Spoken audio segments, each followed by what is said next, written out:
મહુવા ગરમાયું, ધરણા કરતા વિદ્યાર્થીઓને ડિટેન કર્યા, પણ પછી જે થયું। સુરત જિલ્લાના મહુવા ખાતે બિરસા મુંડા સર્કલ એટલે કે મિયાપુર ચોકડી પર આજે વિદ્યાર્થીઓએ પોતાના પ્રશ્નોને લઈને મોટું ધરણાનું આયોજન કર્યું। વિદ્યાર્થીઓ ન્યાયની માંગ કરી રહ્યા છે, પરંતુ પોલીસે આવીને લોકોને ડિટેન કરવાની કાર્યવાહી શરૂ કરી। ત્યારે જ ત્યાં હાજર વિદ્યાર્થીઓએ ડર્યા વગર ઊભા થઈને એક સાથે રાષ્ટ્રગાન ગાયું।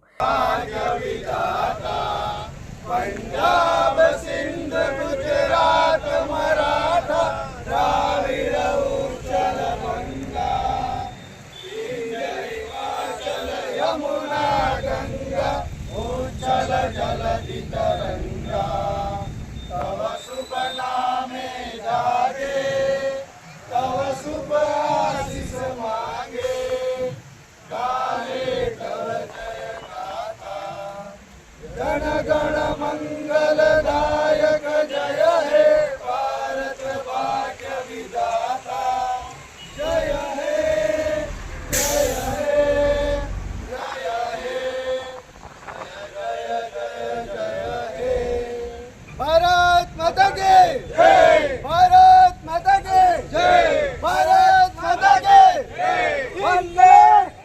રાષ્ટ્રગાન પૂરું થયા બાદ જ પોલીસે તેમને ડિટેન કર્યા। સલામ છે આ દેશભક્તિને। તમારા મતે વિદ્યાર્થીઓનું પગલું સાચું હતું?